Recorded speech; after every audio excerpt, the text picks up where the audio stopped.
Thank you for this very important testimony that you're offering. It's invaluable. There's nothing like the truth. And we're doing okay on time. So I don't have to ask anyone to hurry up. We have plenty of time. Our next panel is on our three set of panelists, the Pedro Pan experience. There are many myths surrounding Pedro Pan in the outside world for those who know anything about Pedro Pan, but one of the governing myths for those who know anything but really know nothing is that all Pedro Pan children were wealthy and Catholic. And that was not the case. Oh, and white. Wealthy, Catholic, and white. So we have on our panel Maria de la Milera to talk about the Catholic Pedro Pan experience. And she'll be followed by Eloy Cepero to speak about the Protestant Pedro Pan experience. And Marcos Kerbel to talk about the Jewish Pedro Pan experience. Hello. Hi, for those of you who do not know me, my real name is Maria de Los Ángeles Fajardo Miñó González Monteagudo Isnaga Otoño Rojas, also known as Maria de la Milera. I come from a family that was not rich. It's not wealthy. It was a regular family in Cuba. My father was born in Pinar del Rio. He comes from a very heavily military family, although he was not a military person himself. My mother comes from Placetas, Las Villas, and she's the great-great-great-grandniece of General Chucho Monteagudo, a hero in Cuban independence war. And I was born in Oriente, the land of Batista, the land of Fidel Castro. You couldn't ask for more.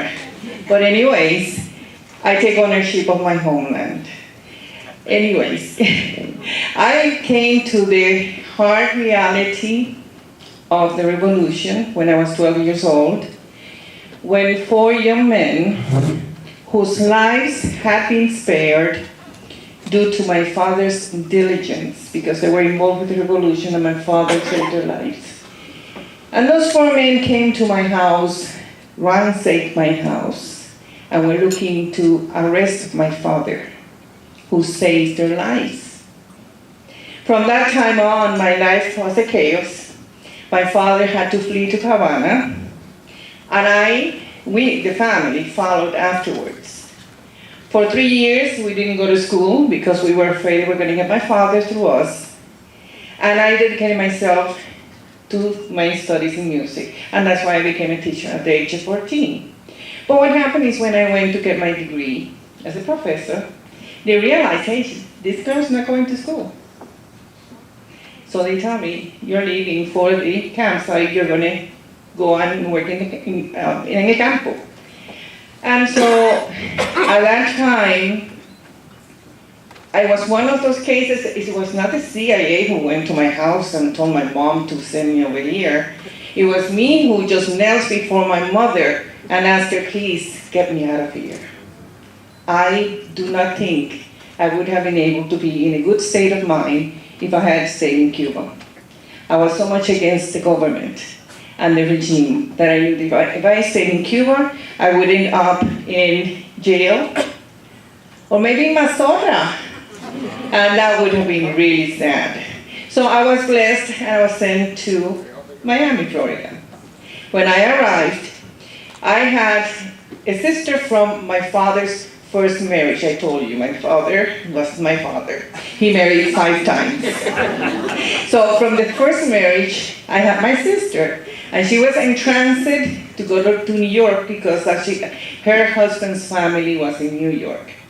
But she had to wait till her husband came because he was detained and was not allowed to live with her. So she was in Miami at the time, and when I came in, instead of going to the campament, I was given to my sister on a temporary basis until she continued her flight to New York.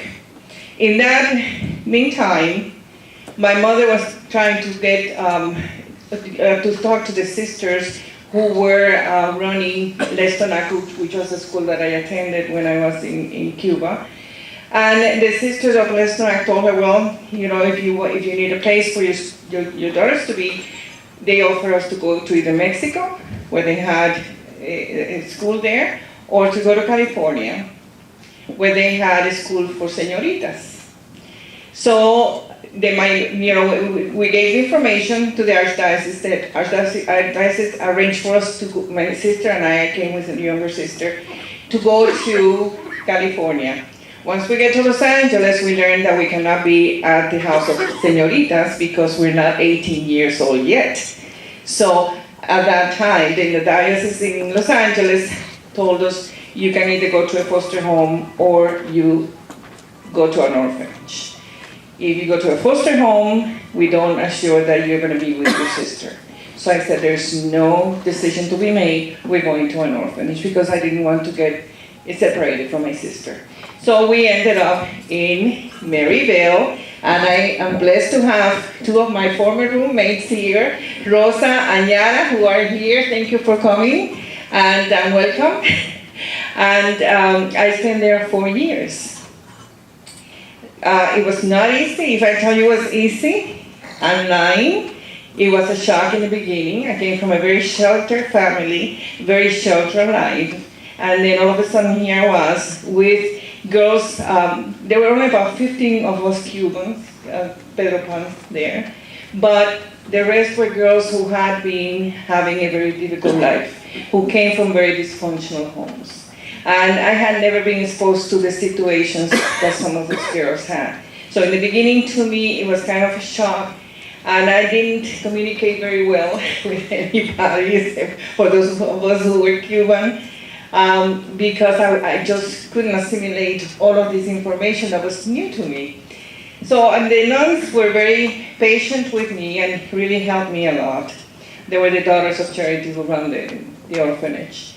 And they told me, the only way you can survive is by exchanging information and teaching each other about each other's life. You can teach them that there are normal families who have normal childhood, and where life could be close to perfect. But they're going to have to teach you all of those things that you're going to need to know once you get out of here. Because I was very naive. So that's exactly what we did. I learned a lot of things from those girls, and they learned, hopefully, some things from me. And to tell you the truth, I give God thanks every day of my life, because I spent those 4 years in Maryvale. Because the wealth of knowledge that I received during those 4 years have been my trademark in life. And they really have helped me be who I am today. They help me understand what my mission in life is, and it is to help others. That's what makes me happy. And you know, that is something that you don't learn in Harvard. That's not something that you learn in University of Miami. This is something you learn in the University of Life. And I had the opportunity to learn it right there, those 4 years in Maryvale.